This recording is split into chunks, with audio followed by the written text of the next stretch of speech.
La norma NIC 40, propiedades de inversión, se refiere exclusivamente a los bienes inmuebles.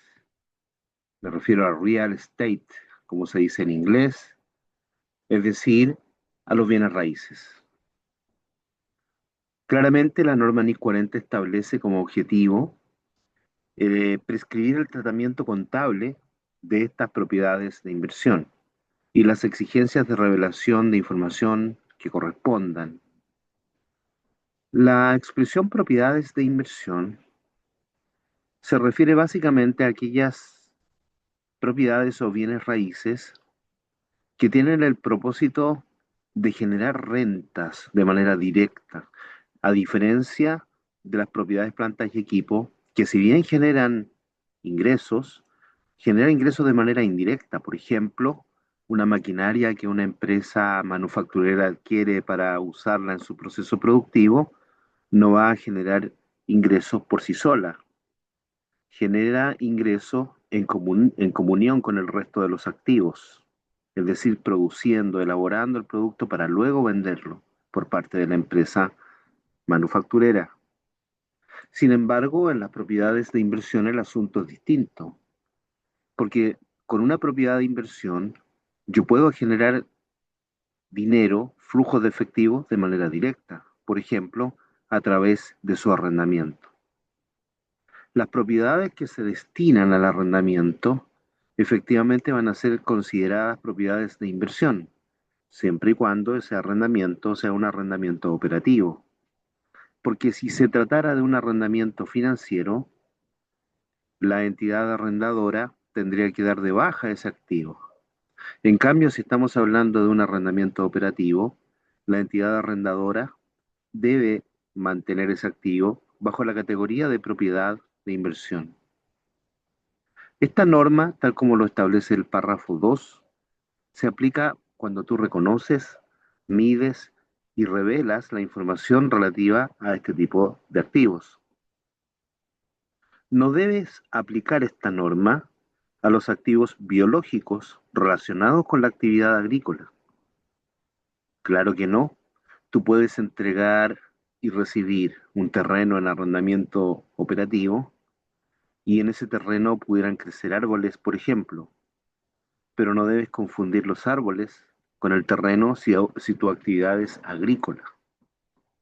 Si tú entregas en arrendamiento un bosque, por ejemplo, debes separar el bosque del terreno que estás entregando en arrendamiento operativo, pues el terreno que estás entregando en arrendamiento es propiedad de inversión. De la misma manera, si no entregas en arrendamiento el terreno y tu actividad es agrícola y tienes un bosque, el bosque debes separarlo del terreno y el terreno clasificarlo como propiedad, planta y equipo.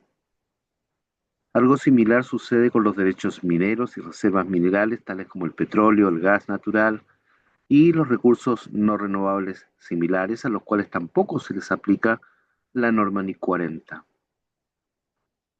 Las definiciones son fundamentales para entender adecuadamente esta norma. El concepto de importe en libros, por ejemplo, que está en el párrafo 2 de esta normativa, se define como el importe por el que un activo se reconoce en el estado de situación financiera. Usualmente es el costo que representa la adquisición de este tipo de activos y tal vez la construcción, porque tú puedes construir un bien raíz que finalmente va a terminar siendo entregado en arrendamiento. Si no le tuvieses algún destino en particular, es decir, si no lo compraste o no lo construiste para ser utilizado en tus actividades productivas o administrativas y tampoco para la venta, entonces el activo debería ser clasificado como propiedad de inversión. Insisto, este activo que es un bien raíz, un inmueble. El costo corresponde al efectivo o equivalente al efectivo que tú pagaste, o bien al valor razonable de lo que entregaste para comprar ese activo que es propiedad de inversión. El valor razonable, que es un concepto bien relevante en las propiedades de inversión, corresponde al precio que tú recibirías si tú vendieras esa propiedad de inversión. En una transacción ordenada, entre participantes del mercado en la fecha de medición, que es precisamente la definición que tú encontrarás en el marco conceptual, en el capítulo 6 de medición, y también en la norma NIF 13, medición del valor razonable. La propiedad de inversión se define como una propiedad que puede ser un terreno o un edificio, o parte de ese terreno o parte de ese edificio, que se mantiene por el dueño o por el arrendatario como un activo por derecho de uso, con el propósito de obtener rentas de arrendamiento o apreciación del capital, o con ambos fines, y no para su uso en la producción, ni en la administración, ni tampoco para la venta en las actividades ordinarias del negocio. Resumiendo, la propiedad de inversión es entonces un bien raíz. Una propiedad quiere decir, es sinónimo en este contexto de bien raíz. Y ese bien raíz tú lo mantienes para ser entregado en arrendamiento o bien para que ese bien raíz suba su valor a lo largo del tiempo en el largo plazo.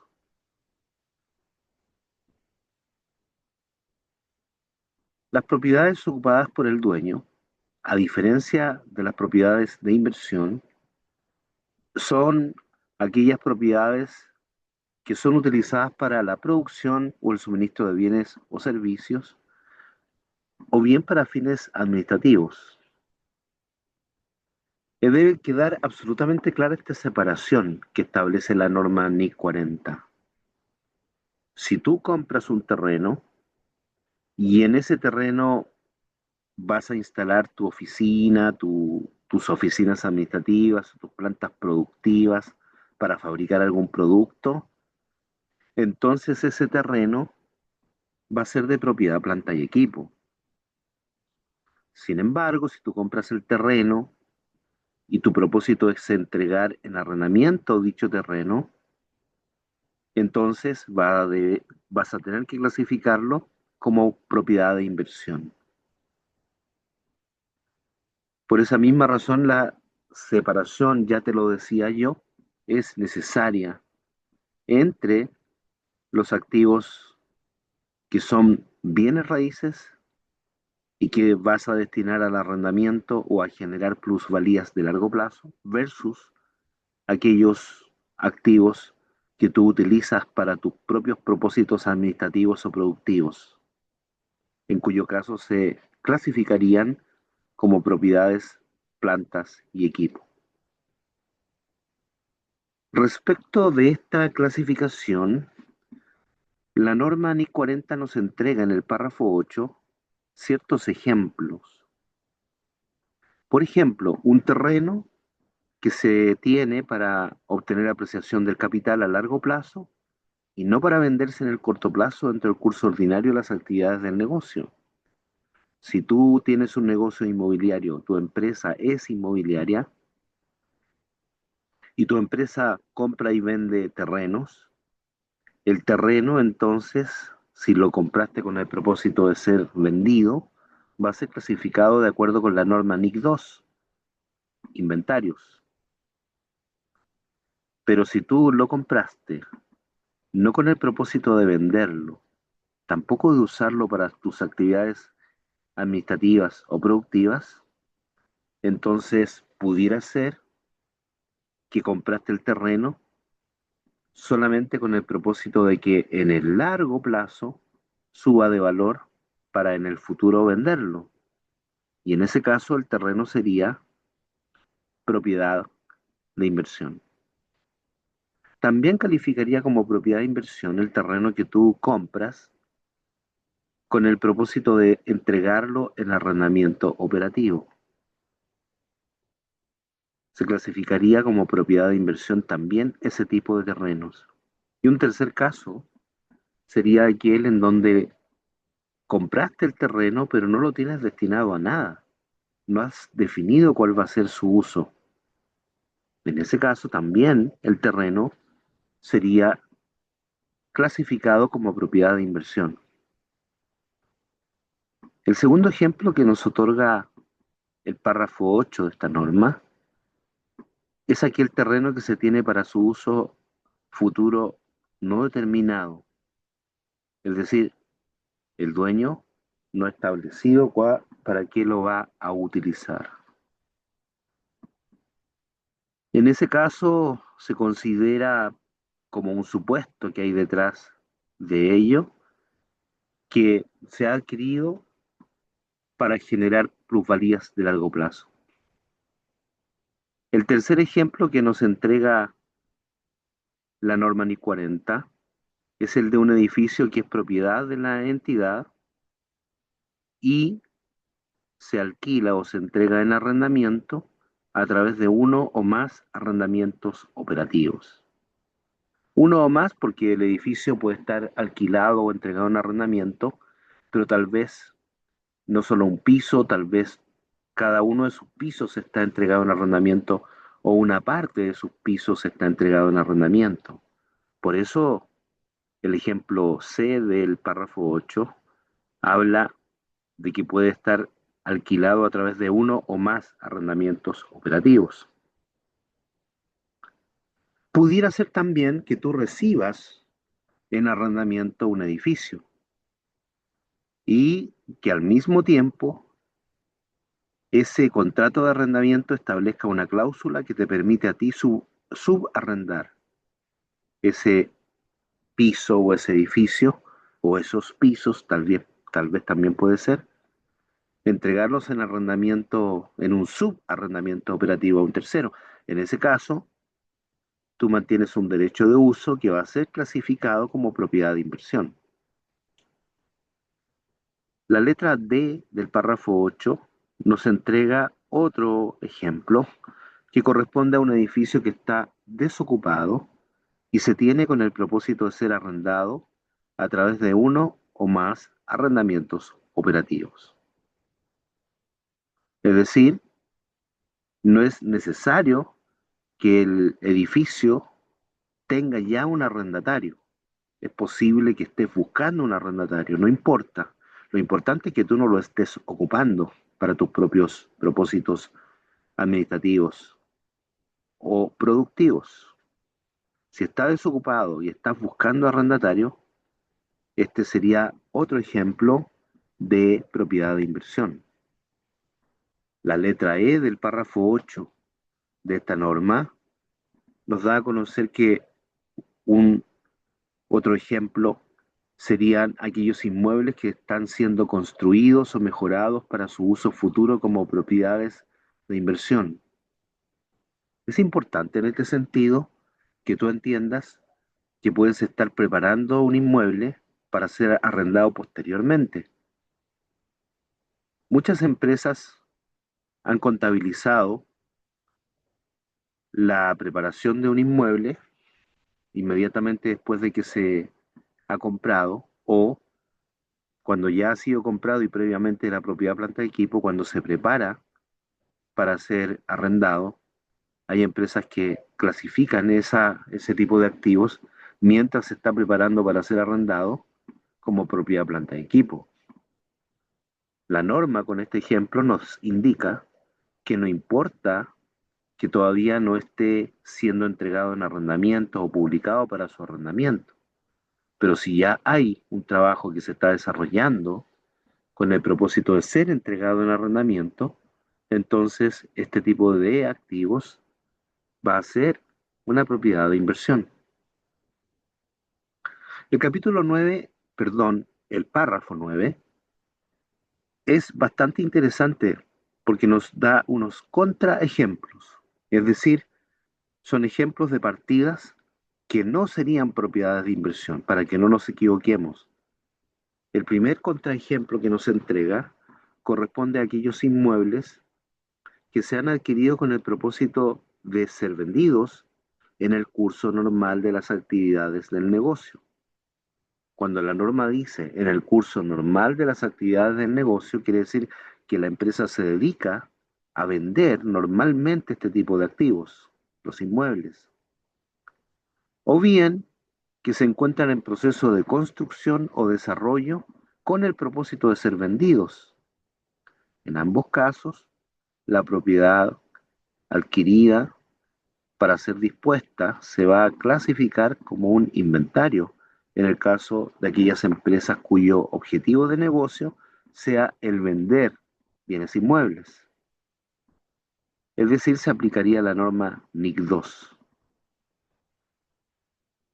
La letra C, porque la letra B fue eliminada, es decir, el segundo ejemplo que nos entrega la norma en el párrafo 9 de ítems que no serían propiedades de inversión, se refiere a las propiedades que están ocupadas por el dueño, incluyendo, por ejemplo, las propiedades que se tienen para uso futuro como propiedades ocupadas por el dueño, propiedades que se tienen para realizar en ella construcciones o desarrollos futuros y utilizarlos posteriormente como ocupados por el dueño. Es decir, de la misma manera que en las propiedades de inversión, si tú ya estás trabajando dentro de un inmueble que no está ocupado, pero tú estás trabajando, desarrollando ese inmueble con el propósito de que sea ocupado por ti como dueño, entonces, como dueño o dueña, entonces esa propiedad sería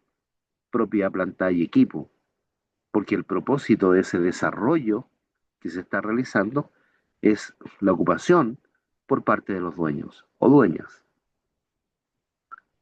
La letra E nos presenta el tercer contraejemplo cuando nos señala que respecto de las propiedades arrendadas a otra entidad en régimen de arrendamiento financiero, ahí no tendríamos una propiedad de inversión.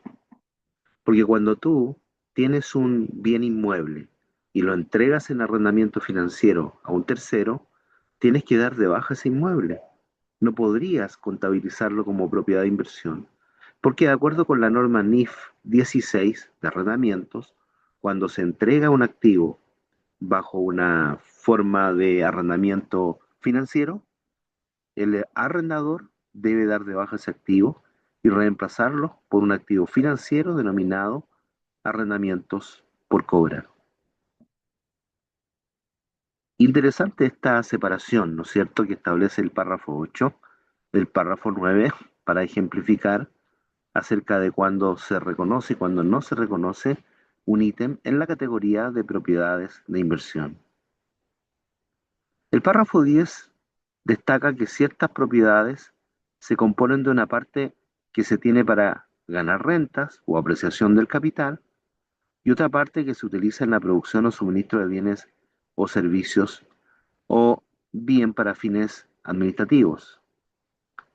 Si estas partes tú las puedes vender en forma separada, la entidad entonces va a contabilizarlas también por separado. Por ejemplo, si yo tengo un edificio de 10 pisos y 3 pisos están destinados al arrendamiento operativo y 7 pisos yo las ocupo, entonces va a ser propiedad planta de equipo los 7 pisos que yo ocupo y los 3 pisos que yo entrego en arrendamiento operativo van a clasificarse como propiedades de inversión. Ahora, siempre es posible, y lo señala también el párrafo 10, que de la totalidad de tu activo, de tu bien inmueble, eh, tú uses una porción insignificante de ese inmueble y el resto se entregue en arrendamiento, por ejemplo. Si tú estás usando una porción insignificante del bien inmueble y el resto se entrega en arrendamiento, entonces, en arrendamiento operativo decimos, entonces la totalidad del edificio va a ser clasificado como propiedad de inversión. El párrafo 11 puntualiza que en ciertos casos la entidad suministra servicios complementarios a los ocupantes de una propiedad. Esta entidad tratará dicho elemento como propiedad de inversión si los servicios son un componente insignificante del contrato. Un ejemplo podría ser la vigilancia y los servicios de mantenimiento que proporciona el dueño de un edificio a los arrendatarios que lo ocupan. Refuerza de esta manera entonces la norma la idea de que si la ocupación es insignificante por parte del dueño, entonces la totalidad del edificio va a ser tratada como propiedad de inversión. En otros casos, los servicios proporcionados son un componente más significativo. Por ejemplo, si la entidad tiene o gestiona un hotel, los servicios proporcionados a los huéspedes son un componente significativo del contrato en su conjunto. Por lo tanto, un hotel gestionado por el dueño es una propiedad ocupada por éste y no propiedad de inversión. También es interesante este párrafo, porque muchas veces cuando yo he hablado de este tema, se me ha planteado en el mercado que un hotel debería ser una propiedad de inversión porque se entrega en arrendamiento. Ciertamente eso podría uno sospechar, sin embargo, los huéspedes del hotel reciben un servicio que es por pocos días u horas, pero no, la mayor parte del hotel, cuando es gestionado por el dueño, eh, básicamente tiene incorporado de manera implícita esa gestión por parte del dueño. Es el negocio del dueño, el hotel. Y por esa misma razón el hotel sería propiedad, planta y equipo. Podría, nos dice el párrafo 13, ser difícil determinar si los servicios secundarios son tan significativos que una propiedad no cumple los requisitos de una propiedad de inversión. Por ejemplo, tú eres el dueño de un hotel y transfieres algunas veces ciertas responsabilidades a terceras partes en virtud de un contrato de administración. Es decir, le encargas a un tercero que administre el hotel. Y los términos de dicho contrato pueden variar ampliamente, por supuesto. En un extremo del espectro de posibilidades, nos señala el mismo párrafo, la posición del dueño podría ser en el fondo la de un inversionista pasivo, porque tú, como dueño o dueña, solamente compraste el activo y un tercero te lo gestiona. En el otro extremo del espectro, el dueño podría simplemente haber subcontratado a terceros ciertas funciones de gestión diaria, pero conservando una exposición significativa a las variaciones en los flujos de efectivo generados por las operaciones del hotel. Esas consideraciones son relevantes porque en el segundo caso, evidentemente, el hotel va a ser una propiedad planta de equipo porque tú estás gestionando de manera principal el hotel. Ahora, si entregas esto a un tercero para que lo gestione, evidentemente allí vas a tener que revisar qué tipo de contrato es el que mantienes con esta tercera persona,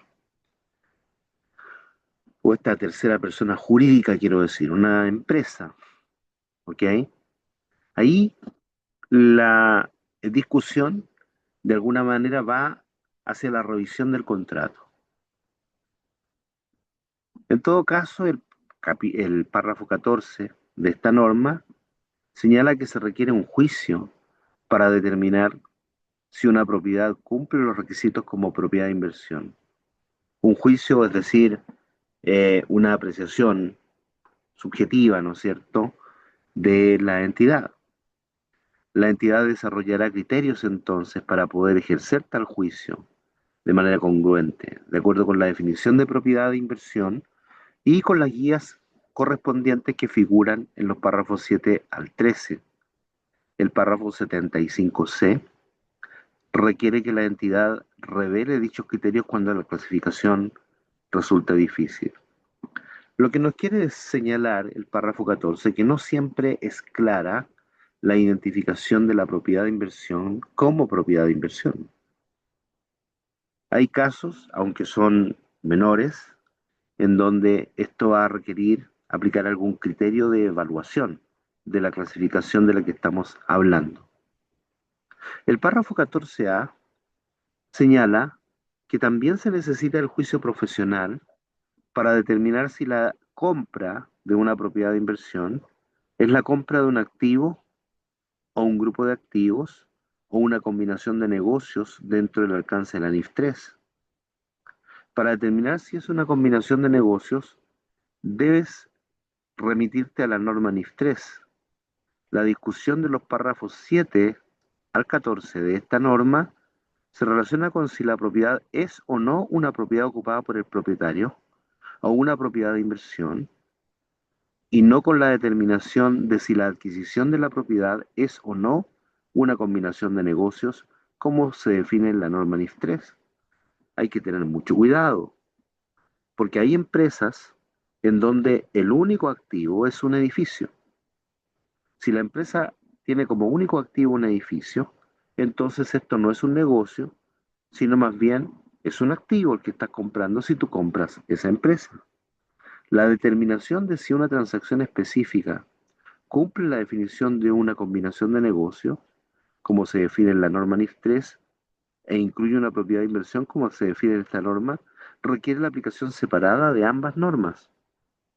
Por lo tanto, yo te sugiero que tengas mucho cuidado cuando compras una empresa y luego de aplicar el test de concentración de la norma NIF 3 para evaluar si esa empresa tiene uno o pocos activos y por lo tanto no es un negocio, versus cuando la empresa efectivamente adquirida es un negocio. Esto te va a llevar básicamente a la norma NIF 3. En conclusión, no creas que cada vez que compras una empresa estás comprando un negocio. Debe quedar absolutamente claro que para que sea un negocio debes estar comprando activos, un conjunto de activos y actividades que, a propósito de la prestación de servicios o venta de bienes, genera ingresos ordinarios, a través de los cuales finalmente se va a evaluar la rentabilidad de esa organización. En algunos casos, nos señala el párrafo 15, una entidad tiene una propiedad que arrienda a la controladora o a otra subsidiaria del mismo grupo, y es ocupado por estas. Esta propiedad no se calificará como de propiedad de inversión. En los estados financieros consolidados que incluyen a ambas entidades, puesto que se trata de una propiedad ocupada por el dueño desde la perspectiva del grupo en su conjunto. Me explico. Si alfa controla beta y a gamma, y beta entrega en arrendamiento a gamma una propiedad, dentro del grupo ahí no hay arrendamiento porque las empresas son del mismo grupo. Solo en los estados financieros de beta, esa propiedad podría calificar como propiedad de inversión. Pero en el consolidado esto no es así, porque son empresas que pertenecen al mismo grupo. Desde la perspectiva de la entidad que lo tiene, la propiedad de inversión, si cumple con la definición del párrafo 5, por supuesto, porque es la empresa que está entregando el arrendamiento. Por lo tanto, el arrendador tratará la propiedad como de inversión en sus estados financieros individuales, siempre y cuando el arrendamiento sea operativo. Esos son los primeros 15 párrafos de la norma NIC 40.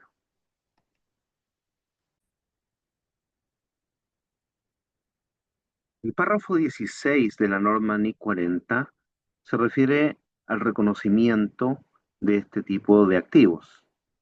Efectivamente, en el párrafo 16 se señala que se va a reconocer un activo de propiedad de inversión solamente cuando sea probable que los beneficios económicos futuros que están asociados con tales propiedades de inversión fluyan hacia la entidad y el costo de propiedades de inversión se pueda medir de manera fiable.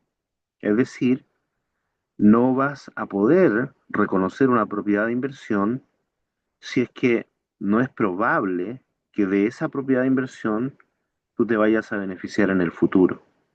Por ejemplo, a través de su venta o a través de su uso. Al mismo tiempo, también se debe satisfacer que el costo de esa propiedad de inversión se mida de manera fiable. Usualmente van a estar presentes estas dos condiciones. Va a ser difícil que no se encuentren presentes esas dos condiciones, a menos de que se trate de un contrato con ciertas anomalías, fraudes, etc. El párrafo 17 señala que según este criterio de reconocimiento, la entidad debe evaluar todos los costos de sus propiedades de inversión al momento en que incurra en esos costos. Estos costos van a comprender aquellos en que tú has incurrido para comprar o construir esa partida de propiedades, así como los costos incurridos posteriormente para añadir, sustituir parte o mantener el elemento correspondiente. En este sentido, la norma NIC 40 es muy parecida a la norma NIC 16 de propiedad, planta y equipo. Es decir, todos los costos que sean necesarios para que la propiedad de inversión se encuentre funcionando van a ser incorporados. De acuerdo con el criterio de reconocimiento contenido en el párrafo 16, la probabilidad de que los beneficios fluyan y que el costo de esas propiedades pueda medirse de manera fiable, la entidad no va a reconocer en el importe en libros de una propiedad de inversión los costos derivados del mantenimiento diario del elemento. Es decir, si tienes una propiedad de inversión y tienes que limpiarla periódicamente, tienes que mantenerla periódicamente con ciertos conceptos como por ejemplo la limpieza de aquellas partes de la propiedad que deben estar permanentemente eh, dispuestas a recibir y a trasladar a las personas, como un ascensor, por ejemplo, o en la limpieza de los pasillos, etcétera. Todos esos elementos, el mantenimiento de las maquinarias, de las bombas de agua que pudiera haber en un edificio, todo eso es un mantenimiento cotidiano o diario. Y eso no se debe incluir, ¿ok? Porque eso no le incrementa productividad al activo, más bien mantiene en condiciones de funcionamiento a ese activo. Algunos componentes, señala el párrafo 19, de las propiedades de inversión podrían haber sido adquiridos en sustitución de otros anteriores. Por ejemplo, las paredes interiores se pueden sustituir por otras que son distintas de las originales. Y bueno, según el criterio de reconocimiento, la entidad va a reconocer en el importe en libros de una propiedad de inversión el costo de sustituir un componente del mismo siempre que satisfaga los criterios de reconocimiento que están en el párrafo 16. Desde el mismo momento en que se incurra en dicho costo, el importe en libros de esos componentes sustituidos se dará de baja de acuerdo con los criterios de baja en cuentas contemplados en esta norma, porque si tú estás retirando un muro y estás instalando otro muro, das de baja ese muro de tus libros e incorporas el nuevo muro en los libros también. El párrafo 19A señala que una propiedad de inversión mantenida por un arrendatario como un activo por derecho de uso se reconocerá de acuerdo con la norma NIF 16. Porque ya te había dicho yo anteriormente, ¿no es cierto?, que cuando tú recibes en arrendamiento una propiedad, tú puedes, de acuerdo a las cláusulas del contrato, tú podrías tener la posibilidad de entregarla en subarrendamiento. Como en ese caso tú serías un subarrendador o subarrendadora, entonces este activo podría ser también para ti que eres arrendatario, como subarrendador sería una propiedad de inversión. Todo esto en relación al reconocimiento inicial. En el reconocimiento inicial también es importante considerar cómo se mide esta propiedad de inversión inicialmente. Las propiedades de inversión en las que es dueño se van a medir inicialmente al costo. Los costos asociados a la transacción se van a incluir en la medición inicial. El costo de adquisición de una propiedad de inversión comprende su precio de compra y cualquier desembolso que se atribuya directamente al activo. Los desembolsos directamente atribuibles incluyen, por ejemplo, honorarios profesionales por servicios legales, impuestos por traspaso de las propiedades y otros costos asociados a la transacción.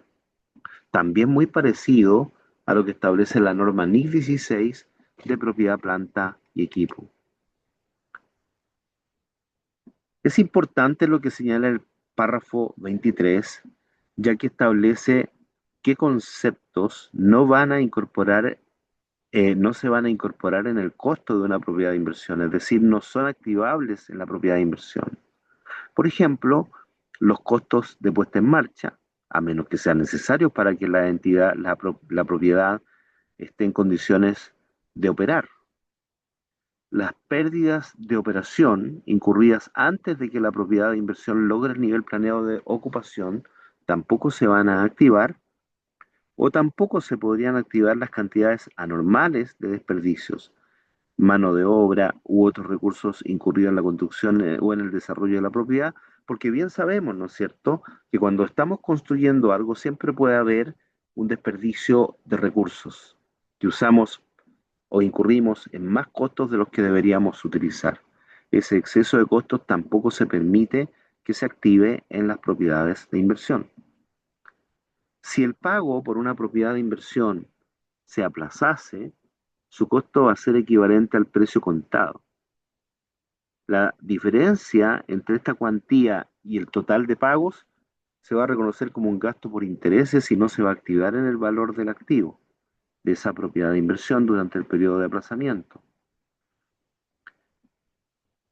Ahora, aquí hay que hacer un pequeño enganche con la norma NIC 23, pero solamente con respecto a las inversiones o las propiedades de inversión que se miden al costo, porque hay dos modelos de evaluación posterior en las propiedades de inversión: el costo, el modelo del costo o el modelo de valor razonable. Cuando se utiliza el costo, entonces tú puedes aplicar la norma NIC 23 que activaría los intereses vinculados a préstamos obtenidos para construcción, producción o adquisición de un activo apto.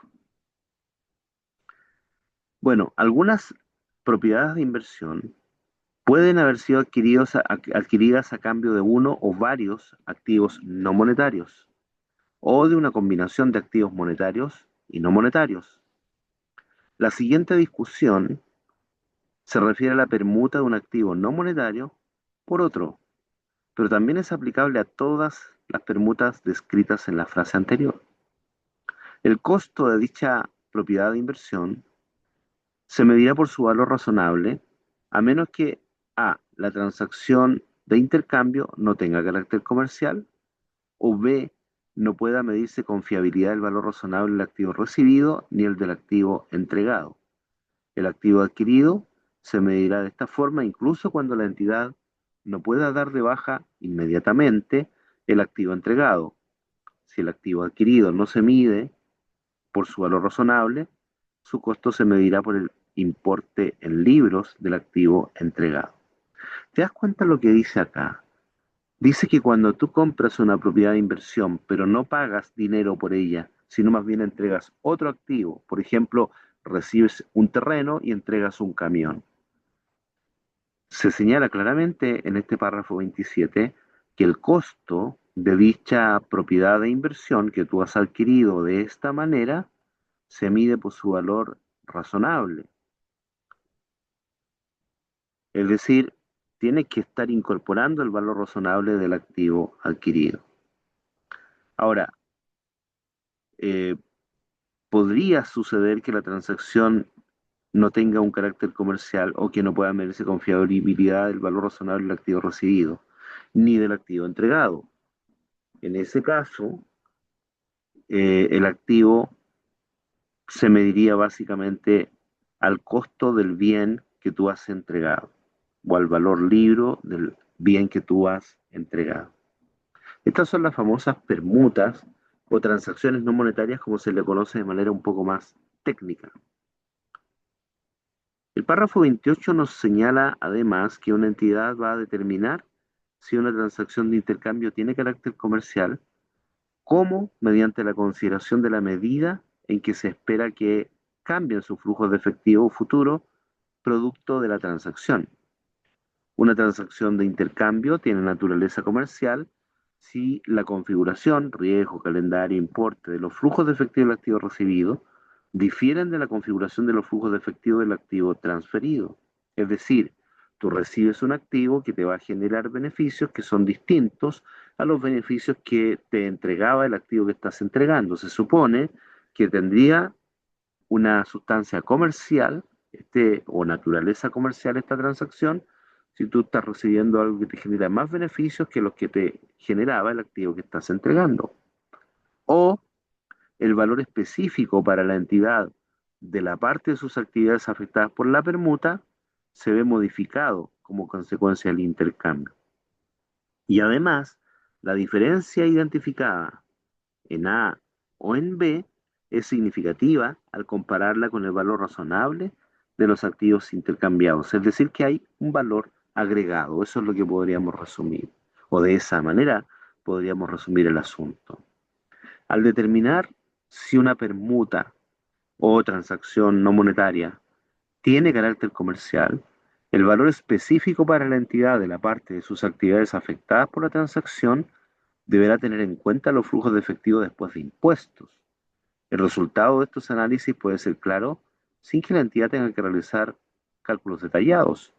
Como tú conoces tu negocio y conoces la transacción que estás llevando a cabo, deberías saber muy bien que en esa transacción la empresa se está viendo beneficiada, para concluir que hay un carácter comercial en esa transacción. El valor razonable de un activo, nos señala el párrafo 29, puede medirse con fiabilidad si A, la variabilidad en el rango de las mediciones del valor razonable del activo no es significativa, es decir, que los valores, los precios de mercado no fluctúan significativamente respecto de ese activo, o B, las probabilidades de las diferentes estimaciones dentro de ese rango pueden ser evaluadas razonablemente y utilizadas en la medición del valor razonable.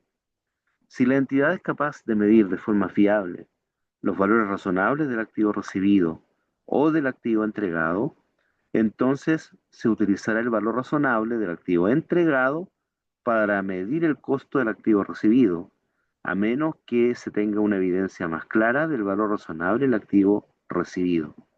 Fíjate que acá es un poco más precisa la norma en el párrafo 29, porque si estamos frente a una transacción no monetaria, nos señala que el activo que estamos recibiendo debería medirse el valor razonable del activo entregado para de esa manera asignarle ese valor al activo recibido. Por lo tanto, podría generarse una diferencia entre el valor razonable del activo recibido y el valor libre del activo que tú estás entregando.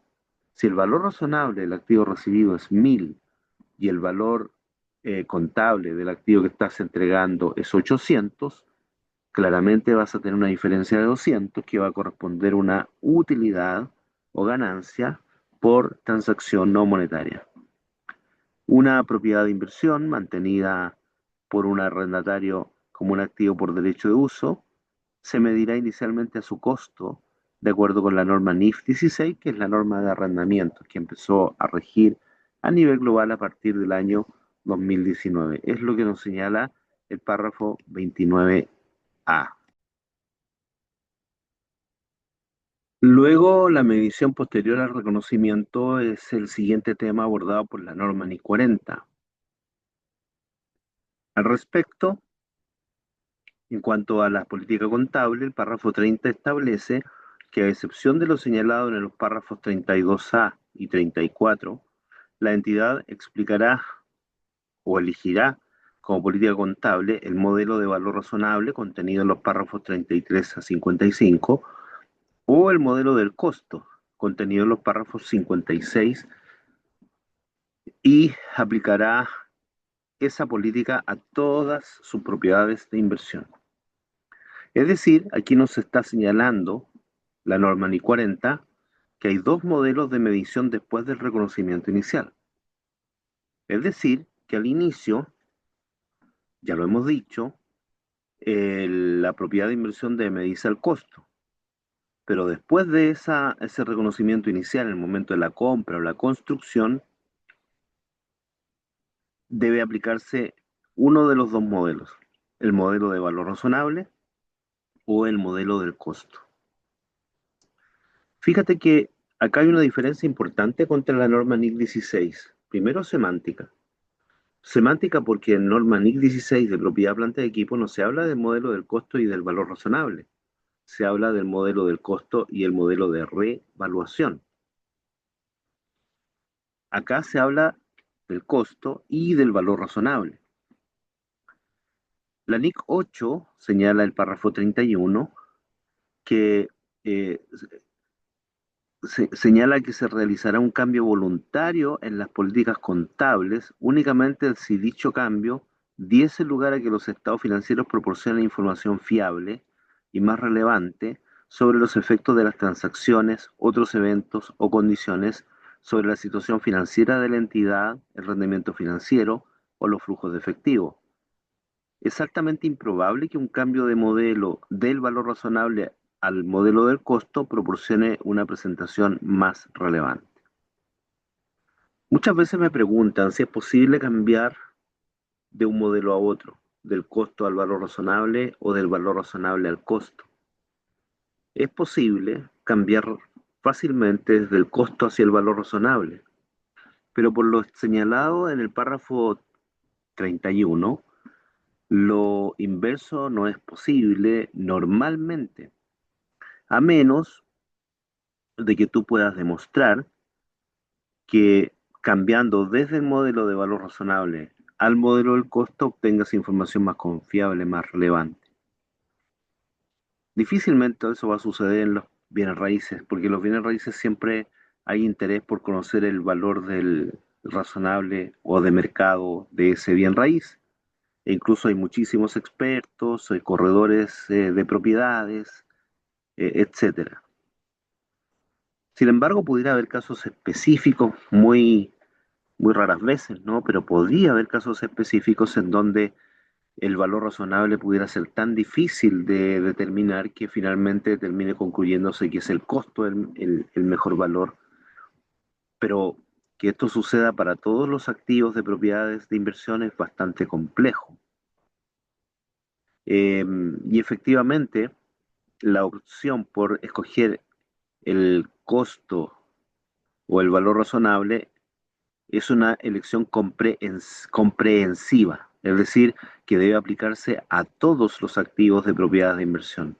Ahí hay otra diferencia contra la norma NIC 16, porque la norma NIC 16 nos señala que el método de reevaluación o el modelo del costo se aplican por clases de propiedad, planta y equipo. En cambio, el modelo del costo y de valor razonable para las propiedades de inversiones debe adoptarse por todas las propiedades de inversión. Es decir, si tú mides un terreno o un edificio con el valor razonable, debes medir todos los terrenos y edificios a valor razonable. Esta norma requiere a todas las entidades medir el valor razonable de sus propiedades de inversión para propósitos de medición, modelo de valor razonable o revelación, modelo del costo. Si se recomienda a las entidades, pero no se les obliga a medir el valor razonable de sus propiedades de inversión a partir de una tasación practicada por un experto independiente que tenga una capacidad profesional reconocida y una experiencia reciente en la localidad y en el tipo de propiedad de inversión que está siendo medido. Es decir, la norma no te obliga a contratar a este técnico, a este experto, pero sí te lo recomienda. Ahí tal vez pudiera haber alguna posibilidad de que la empresa que tuviese su propio departamento de evaluación y contara con expertos internamente y obviamente con algún modelo de evaluación pudiera obtener el valor para sus propiedades de inversión. El párrafo 32A establece que la entidad puede escoger el modelo de valor razonable o el modelo del costo para todas las propiedades de inversión que respaldan obligaciones de pagar un retorno vinculado directamente con el valor razonable o con los retornos provenientes de activos especificados, incluyendo esa propiedad de inversión. Esta figura del párrafo 32A es tal vez una de las más difíciles de entender.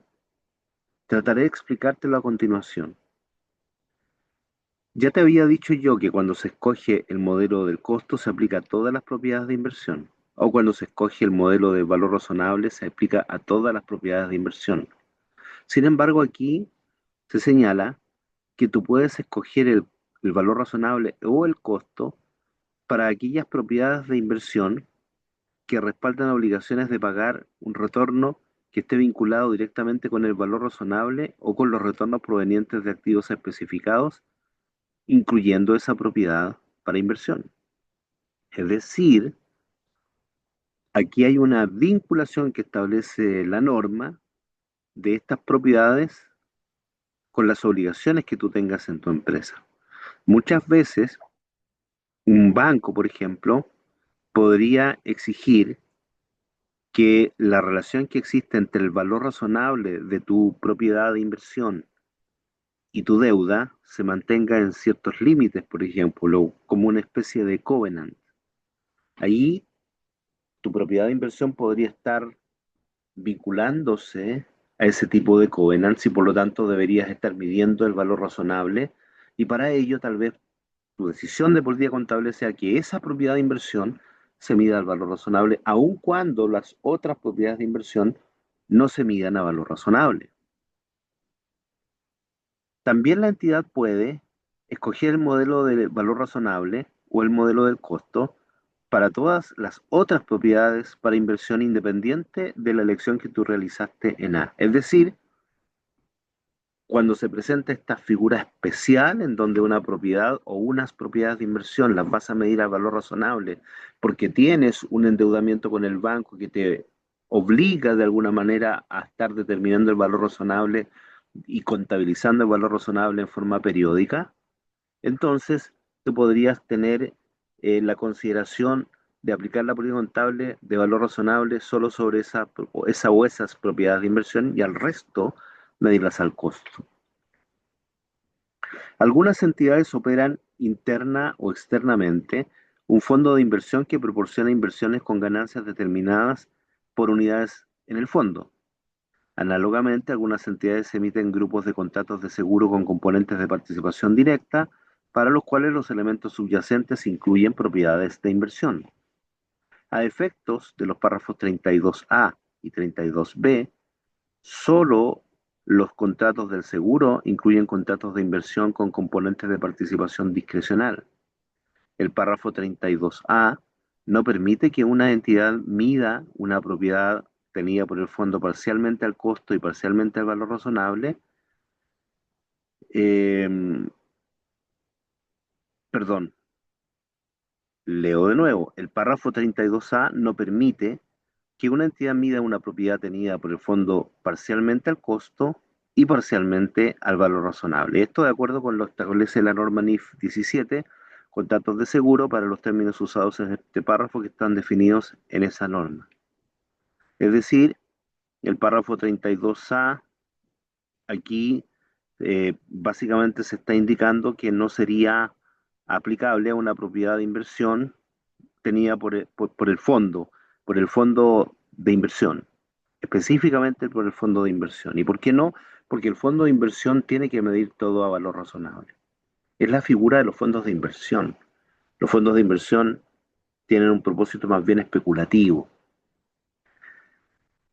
Algunas entidades perdón, si una entidad escoge modelos diferentes para las dos categorías descritas en el párrafo 32A, como yo les decía, que algunos activos están al costo y otros a valor razonable, las ventas de propiedades de inversión que se hagan entre conjuntos de activos medidos usando diferentes modelos se deben reconocer a su valor razonable y el cambio acumulativo en el valor razonable se debe reconocer en resultados. De acuerdo con ellos, si la propiedad de inversión es vendida desde un conjunto en el cual se usa el modelo de valor razonable a otro en que se emplea el modelo del costo, el valor razonable de la propiedad en la fecha de la venta será su costo atribuido. Es decir, utilizarás como costo el último valor razonable que tenía la propiedad. Respecto del modelo de valor razonable, el párrafo 33 establece que con posterioridad al reconocimiento inicial, la entidad que haya escogido el modelo del valor razonable medirá todas sus propiedades de inversión al valor razonable, excepto en los casos descritos en el párrafo 53. Las pérdidas o ganancias que se deriven de un cambio en el valor razonable de las propiedades de inversión se incluirán en el resultado del periodo en que surjan. Y acá hay una gran diferencia con vuestra propiedad, planta y equipo, porque la NIF 16 establece que los incrementos de valor se deben registrar en patrimonio en otros resultados integrales y las disminuciones de valor en pérdidas. Pero en propiedades de inversión, tanto los incrementos de valor como las disminuciones de valor deben ser registradas en resultados.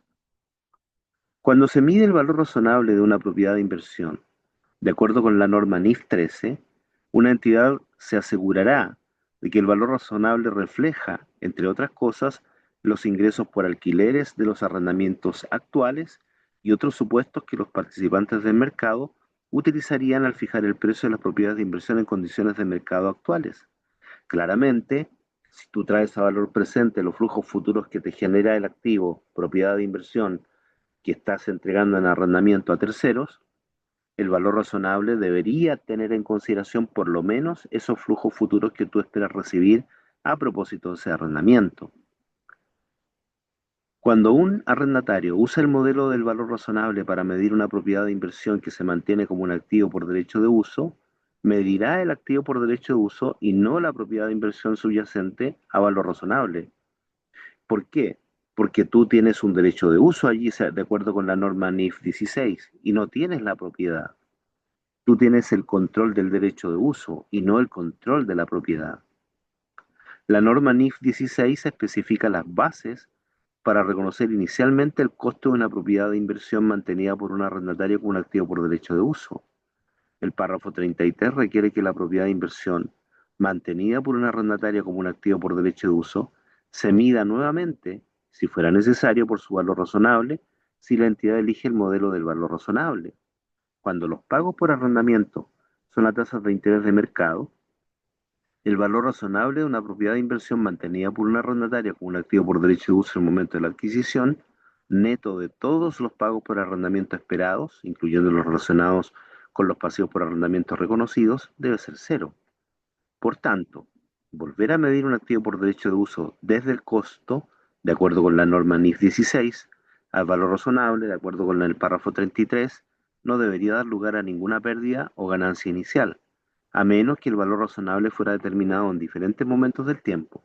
Esto podría suceder cuando se ha elegido aplicar el modelo del valor razonable después del reconocimiento inicial. Pareciera ser un poco abstrusa esta figura del párrafo 41, básicamente porque se refiere a otra norma, la norma NIF 41. De todas maneras, el valor razonable que se mide no es el valor razonable de un activo distinto del derecho de uso, sino más bien el activo de derecho de uso, que está vinculado a una serie de flujos que la entidad se obliga a pagar en el futuro.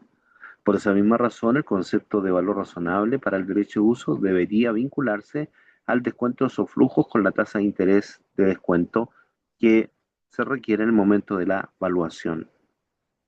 Párrafo 48 establece que en casos excepcionales, cuando una entidad adquiere por primera vez una propiedad de inversión o cuando una propiedad existente se convierte por primera vez en propiedades de inversión después de un cambio en su uso, puede existir evidencia clara de que la variación del rango de las mediciones del valor razonable será muy alta y las probabilidades de los distintos resultados posibles serán muy difíciles de evaluar, de tal forma que la utilidad de una sola medición del valor razonable queda invalidada. Esta situación puede indicar que el valor razonable de la propiedad no podrá ser medido con fiabilidad de una manera continua. Y esto sucede cuando hay una alta aleatoriedad en los precios vinculados a un activo en particular. Y esto pudiera dar pie a que se concluya de que la medición de valor razonable no es fiable, sí que existe una alta volatilidad. Al determinar el importe en libros de una propiedad de inversión según el modelo del valor razonable, una entidad no duplicará la contabilización de activos o pasivos que se reconozcan como activos y pasivos separados. Por ejemplo, equipos tales como ascensores o aire acondicionado, que frecuentemente son parte integrante de un edificio y se reconocerán por lo general dentro de la propiedad de inversión en lugar de estar reconocidos de forma separada como propiedad, planta y equipo, esos elementos no se separan del activo de propiedad de inversión.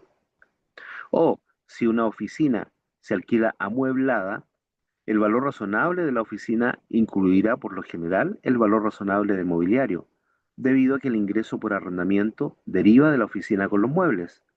Cuando el mobiliario se incluya en el valor razonable de la propiedad de inversión, la entidad no reconocerá dicho mobiliario como un activo separado. Así que es muy importante tener en consideración si es que los bienes muebles están ya incorporados en el contrato de arrendamiento para saber si efectivamente el valor razonable ya los incluye o no. El valor razonable de una propiedad de inversión excluirá ingresos por rentas anticipadas o a cobrar de arrendamientos operativos, ya que la entidad reconoce estos como pasivos o activos separados. Entonces, cualquier concepto de anticipo o de cobro de arrendamientos operativos debe vincularse más bien a una figura financiera, más que a la figura estrictamente eh, relacionada con el bien inmueble.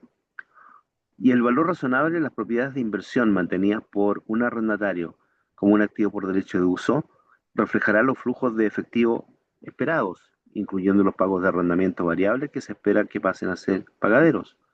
Por consiguiente, si la valoración obtenida para un inmueble es neta de todos los pagos que se espera realizar, será necesario volver a sumar los pasivos por arrendamiento reconocidos para obtener el importe del libro de las propiedades de inversión utilizando el modelo de valor razonable.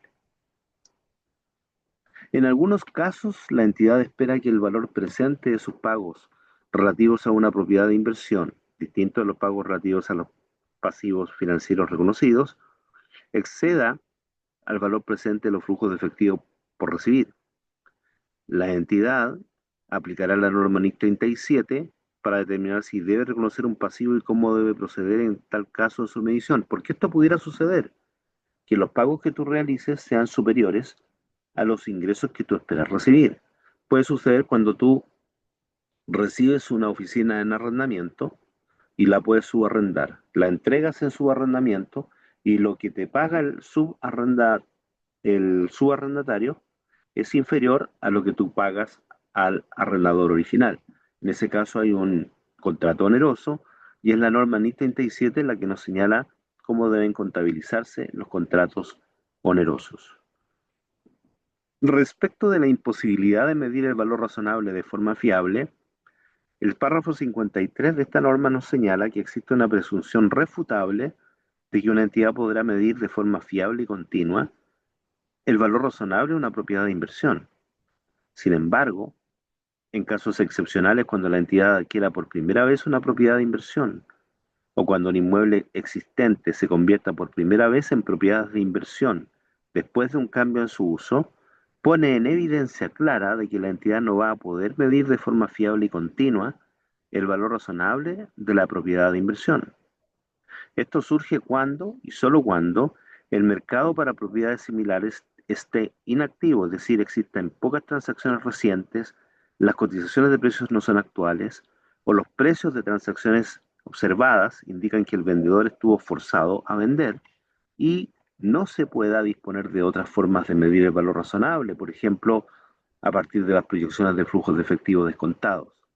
Si una entidad estableciese que el valor razonable de una propiedad de inversión en construcción no se puede medir con fiabilidad, pero espera que lo sea cuando finalice su construcción, medirá dicha propiedad de inversión en construcción por su costo, hasta que pueda determinar su valor razonable de forma fiable, o haya completado su construcción, lo que sucede en primer lugar.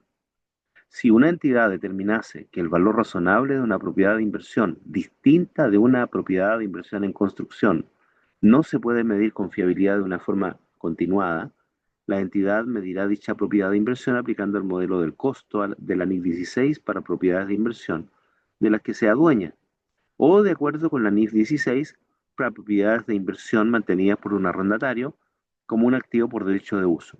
Se supondrá que el valor residual de la propiedad de inversión es cero. La entidad continuará aplicando la NIF 16 o la NIF 16 hasta la disposición de las propiedades de inversión. Entonces, es el párrafo 53 el que nos dice, nos señala cómo debemos medir una propiedad de inversión cuando aplicando el modelo de valor razonable comprobemos que no es posible medir fiablemente ese valor razonable. Una vez que una entidad sea capaz de medir confiablemente el valor razonable de una propiedad de inversión en construcción que anteriormente haya sido medida al costo, medirá dicho inmueble por su valor razonable. Una vez finalizada la construcción de ese inmueble, supondrá que el valor razonable puede medirse con fiabilidad. Si no fuera el caso, de acuerdo con el párrafo 53, la propiedad se contabilizará usando el modelo del costo de acuerdo con la NIF 16 para activos que sean de su propiedad, o la NIF 16 para propiedades de inversión mantenidas por un arrendatario como un activo por derecho de uso.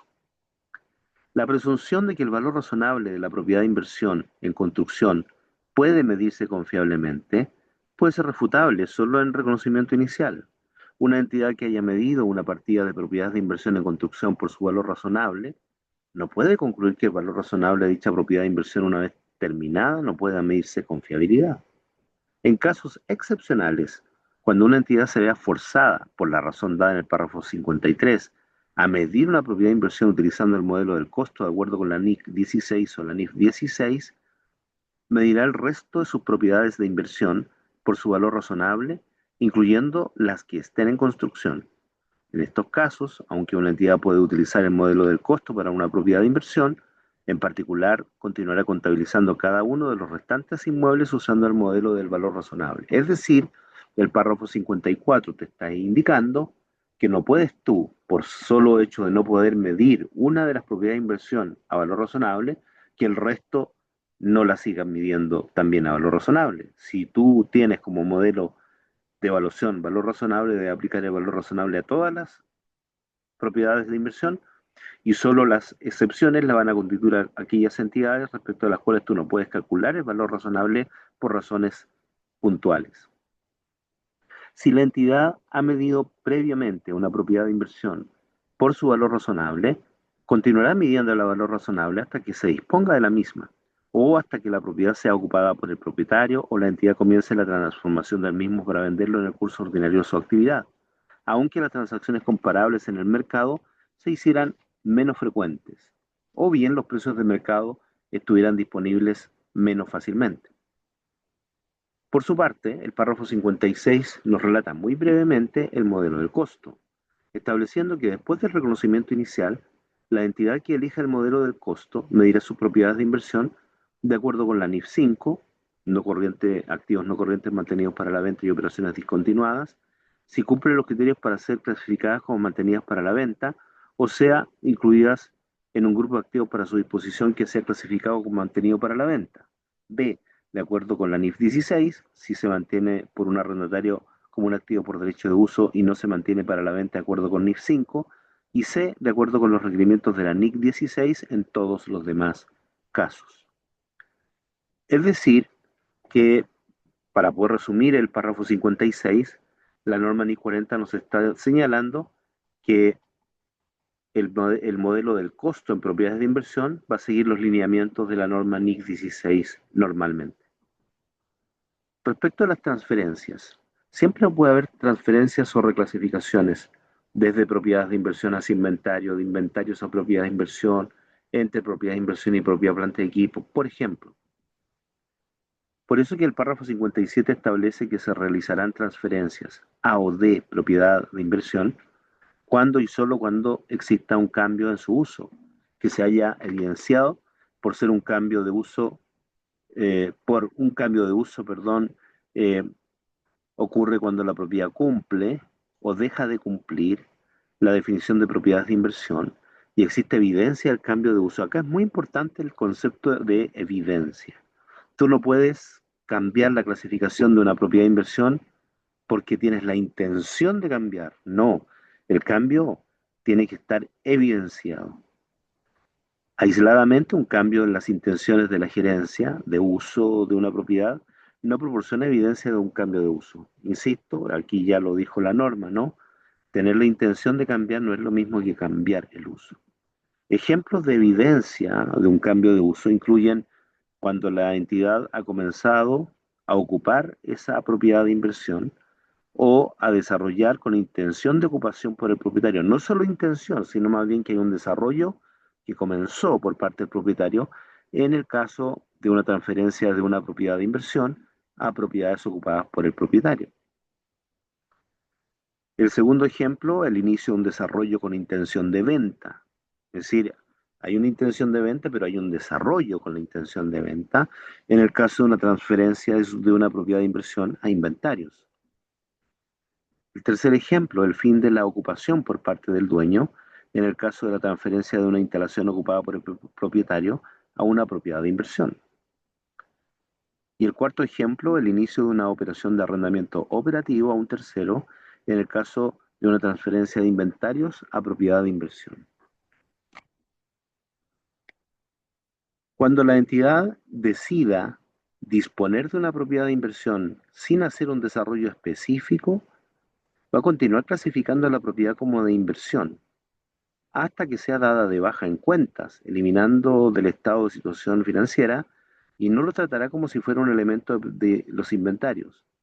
De forma similar, si la entidad reinicia el desarrollo de una propiedad de inversión para continuar manteniéndolo en el futuro como propiedad de inversión, esta va a permanecer como tal y no se reclasificará como propiedades ocupadas por el dueño durante su nueva etapa de desarrollo. Los párrafos 60 al 65 tratan problemas de reconocimiento y medición que son aplicables cuando la entidad aplica el modelo del valor razonable para las propiedades de inversión. Recuérdalo bien, si vas a estudiar los párrafos 60 al 65, debes considerar que la propiedad de inversión está siendo medida a valor razonable. Cuando la entidad utiliza el modelo del costo, las transferencias entre propiedades de inversión, propiedades ocupadas por el dueño e inventarios, no varía el importe en libros ni el costo de dichas propiedades a efectos de medición o información a revelar. El párrafo 60 señala que para la transferencia de propiedades de inversión contabilizadas según su valor razonable a propiedades ocupadas por el dueño o a inventarios, el costo de la propiedad a efectos de contabilizaciones posteriores, ya se utilice la norma NIC 16, la norma NIF 16 o la norma NIC 2, será el valor razonable que tenga el activo en la fecha del cambio de uso. Por lo tanto, ahí no habría diferencias de valor en esa transferencia. El párrafo 61 nos indica que si una propiedad ocupada por el dueño se convierte en una propiedad de inversión, que se contabilizará por su valor razonable, una entidad aplicará la norma NIC 16 para propiedades de inversión de las que sea dueña y la NIF 16 para propiedades mantenidas por el arrendatario como un activo por derecho de uso hasta la fecha del cambio de uso. La entidad tratará cualquier diferencia de esa fecha entre el importe en libros de la propiedad determinado aplicando la norma NIF 16 o la NIF 16 y el valor razonable, de la misma forma en que registraría una reevaluación aplicando lo dispuesto en la norma NIF 16. Es decir, que la variación de valor, si es una variación positiva, se va a registrar en otros resultados integrales, y si es una variación negativa, se va a registrar en resultado del ejercicio. El párrafo 62 señala que hasta la fecha en que las propiedades ocupadas por el dueño se conviertan en propiedades de inversión contabilizadas por su valor razonable, la entidad continuará depreciando la propiedad o el activo por derecho de uso y reconocerá cualquier pérdida por deterioro de valor que haya ocurrido. La entidad tratará cualquier diferencia de esa fecha entre el importe en libros de la propiedad determinado aplicando la NIF 16 o la NIF 16 y el valor razonable, de la misma forma en la que registraría una reevaluación aplicando lo dispuesto en la NIF 16. En otras palabras, cualquier disminución que tenga lugar en el importe en libros de la propiedad se reconocerá en resultados. Sin embargo, en la medida en que el importe esté incluido en el superávit de revaluación de la propiedad, la disminución se reconocerá en otro resultado integral hasta el monto de ese superávit y se reducirá el superávit de revaluación en el patrimonio. Cualquier aumento que tenga lugar en el importe en libros se va a tratar de la siguiente manera. 1. En la medida en que tal aumento sea la reversión de una pérdida por deterioro de valor previamente reconocida en esa propiedad, el aumento se reconocerá en resultado del periodo.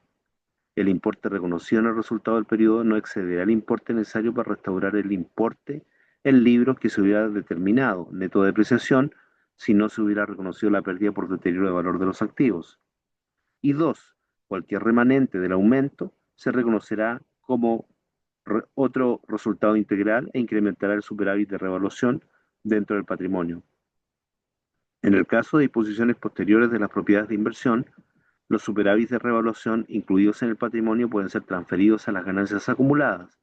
Esta transferencia del superávit de revaluación a las ganancias acumuladas no se hará a través de los resultados. En caso de la transferencia de un elemento desde inventarios a propiedades de inversión para contabilizarlo por su valor razonable, cualquier diferencia entre el valor razonable de la propiedad a esa fecha y su importe en libros anterior se reconocerá en el resultado del periodo. El tratamiento de transferencias de inventarios a propiedades de inversión que vayan a ser contabilizadas por su valor razonable habrá de ser coherente con el tratamiento de las ventas de inventarios. Y cuando la entidad termine la construcción o desarrollo de una propiedad de inversión construida por la propia entidad, que vaya a ser contabilizada por su valor razonable, cualquier diferencia entre el valor razonable en la propiedad de esa fecha y un importe en libros anterior, se reconocerá en resultado del periodo. El apartado de disposiciones establecido en la norma NI 40 establece en el párrafo 66 que las propiedades de inversión se darán de baja en cuentas, es decir, eliminadas del estado de situación financiera, en el momento de su disposición o cuando las propiedades de inversión queden permanentemente retiradas de uso y no se espere beneficios económicos futuros procedentes de su disposición. Acá la palabrita disposición es relativamente equivalente a la venta de la propiedad de inversión. La disposición de una propiedad de inversión puede producirse bien por su venta y también por su incorporación a un arrendamiento financiero. Porque cuando tú le incorporas un arrendamiento financiero tienes que darla de baja y reemplazarla por un arriendo por cobrar. La fecha de disposición de la propiedad de inversión es la fecha en que el receptor obtiene su control, de acuerdo con los requerimientos de la norma NIF 15 para determinar cuándo se satisface una obligación de desempeño. La norma NIF 16 se aplicará a una disposición afectada por la contratación de un arrendamiento financiero y una venta con arrendamiento posterior. Si de acuerdo con el criterio de reconocimiento del párrafo 16, la entidad reconociera dentro del importe en libros de un activo el costo derivado de la sustitución de parte de propiedad de inversión, dará de baja el importe en libros de la parte sustituida. Para las propiedades de inversión contabilizadas según el modelo del costo, el elemento sustituido podría no ser un elemento que se hubiera amortizado de forma independiente. Si no fuera practicable para la entidad determinar el importe en libros del elemento sustituido, podrá utilizar el costo de la sustitución como indicativo de cuál era el costo del elemento sustituido en el momento en el que fue adquirido o construido. Según el modelo del valor razonable, el valor razonable de la propiedad de inversión podrá ya reflejar la pérdida del valor del elemento que va a ser sustituido. En otros casos, puede ser difícil distinguir qué importe del valor razonable debería reducirse por causa del elemento que va a ser sustituido. Una alternativa para proceder a esta reducción del valor razonable del elemento sustituido, cuando no resulte practicable hacerlo directamente, es incluir el costo de la sustitución en el importe en libros del activo y luego volver a evaluar el valor razonable de forma similar a lo requerido por ampliaciones que no implican sustitución. Este es un tema que me han preguntado mucho en el mercado. ¿Qué pasa si yo tengo un edificio, voy a sustituir una muralla? ¿Qué hago cuando compro todos los elementos para sustituir la muralla? ¿Lo incorporo o no lo incorporo? Porque yo estoy aplicando el modelo de valor razonable. Hay muchísimas formas de hacerlo y tal vez lo mejor sería incorporar en el valor del equipo esta muralla, este concepto de no arrojarlo a gasto, para luego medir inmediatamente el valor razonable después de haber instalado la muralla. Bueno, pudiera ser discutible, pero es algo que el propio párrafo 68 está permitiendo. El párrafo 69 establece que la pérdida o ganancia resultante del retiro o la disposición de una propiedad de inversión se determinarán como una diferencia entre los ingresos netos de la transacción y el importe en libros del activo, y se reconocerá en el resultado del periodo en que tenga lugar el retiro o la disposición, a menos que la NIF 16 exija otra cosa en el caso de una venta con arrendamiento posterior. Evidentemente, claro, pudiera haber una ganancia o pérdida a propósito de la disposición de esa propiedad de inversión y que cuyo valor sería la diferencia entre el valor que tenía esa propiedad en el momento en que se retira y el monto recibido. El importe de la contraprestación a incluir en la ganancia o pérdida que surge de la baja en cuentas de una partida de una propiedad de inversión se determina de acuerdo con los requerimientos para determinar el precio de la transacción en los párrafos 47 a 72 de la norma NIF 15. Los cambios posteriores al importe estimado de la contraprestación incluida en la ganancia o pérdida se contabilizarán de acuerdo con los requerimientos para cambios en el precio de la transacción de la norma NIF 15. Esto es un relato acerca de qué sucede cuando tú vendes algo.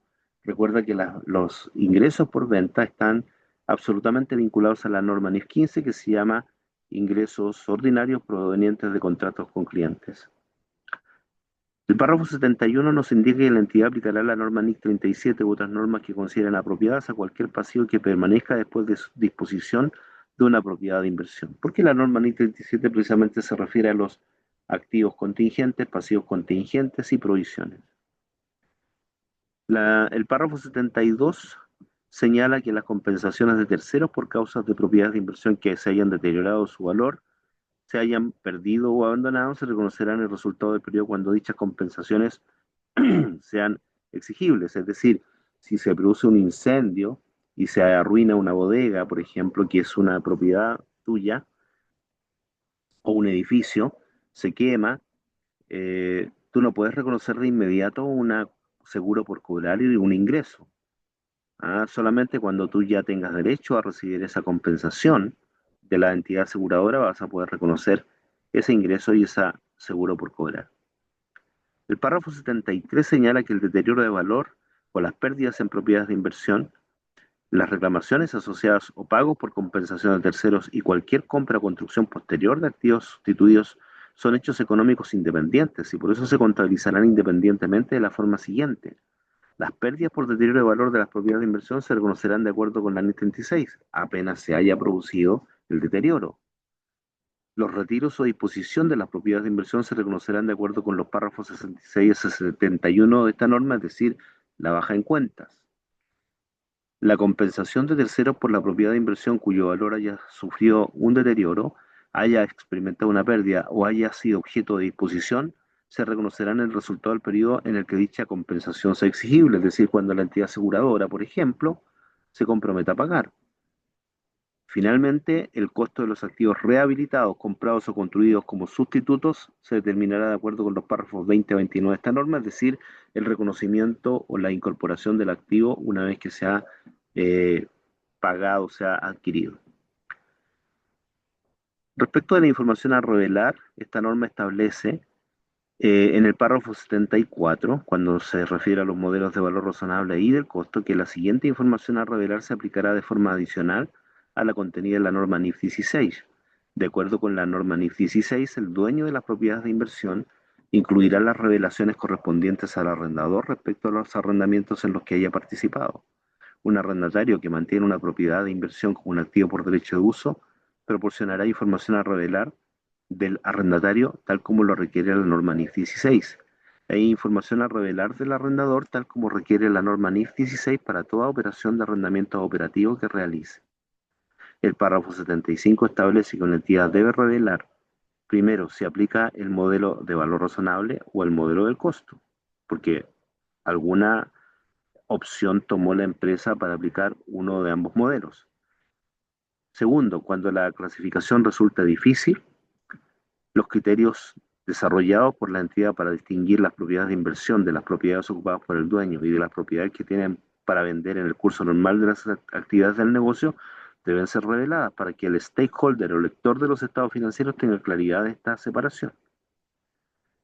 En tercer lugar, establece que debe revelarse la medida en que el valor razonable de las propiedades de inversión, tal como han sido medidas o reveladas en los estados financieros, está basado en una tasación hecha por un perito independiente que tenga una capacidad profesional reconocida y una experiencia reciente en la localidad y categoría de las propiedades de inversión objeto de la valoración.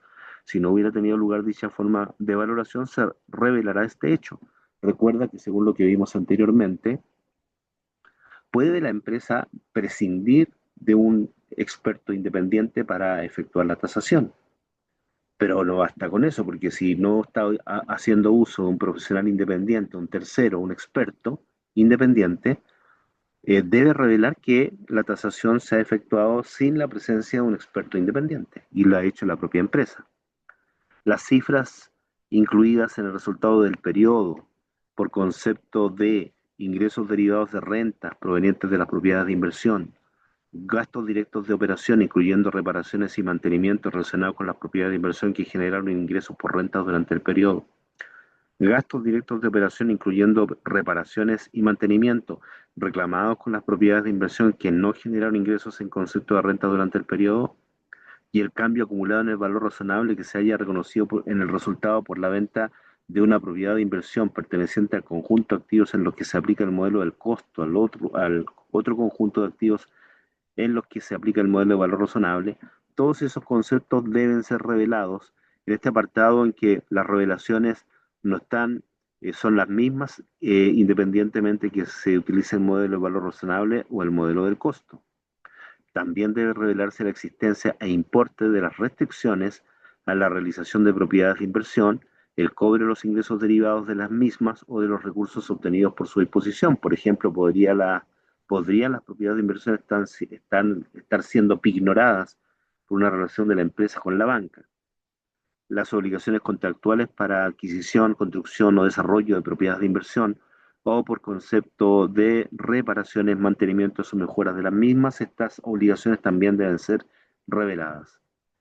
¿Cuáles son las revelaciones cuando la entidad está usando el modelo del valor razonable?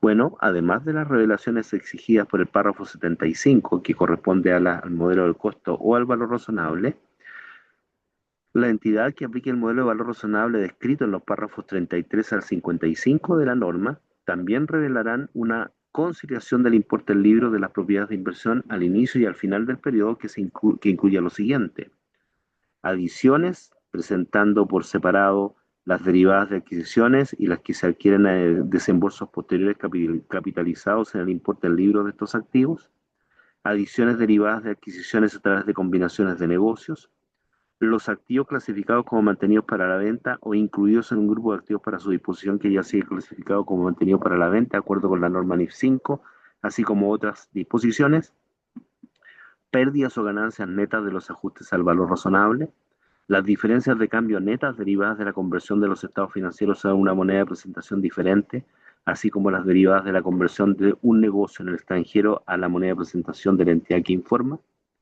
traspasos de propiedades de inversión hacia o desde inventarios, o bien hacia o desde propiedades ocupadas por el dueño, y otros cambios.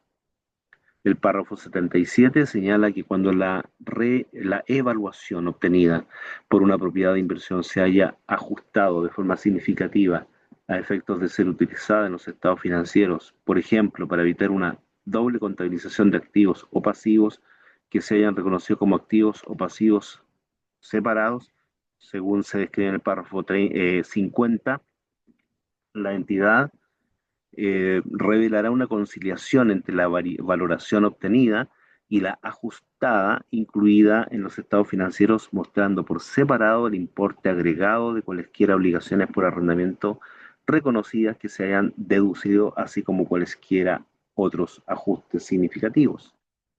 En los casos excepcionales a que hace referencia el párrafo 53, en los que la entidad mida la propiedad de inversión utilizando el modelo del costo de la NIC 16 o de acuerdo con la NIF 16, la conciliación requerida por el párrafo 76 revelará los importes asociados a esas propiedades de inversión por separado de los importes asociados a otras propiedades de inversión.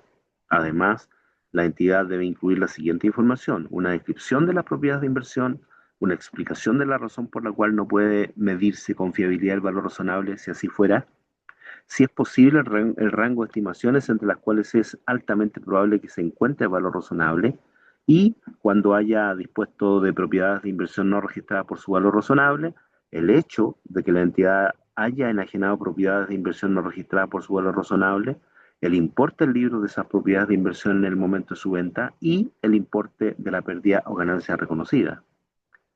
Respecto del modelo del costo, además de la inversión a revelar requerida por el párrafo 75, La entidad que aplique el modelo del costo, siguiendo el párrafo 56, también debe revelar los métodos de depreciación que utilizó, las vías útiles o las tasas de depreciación que haya utilizado, el importe en libros brutos y la depreciación acumulada, a la que se agregarán las pérdidas por deterioro del valor acumulada si correspondiera al principio y al final del periodo.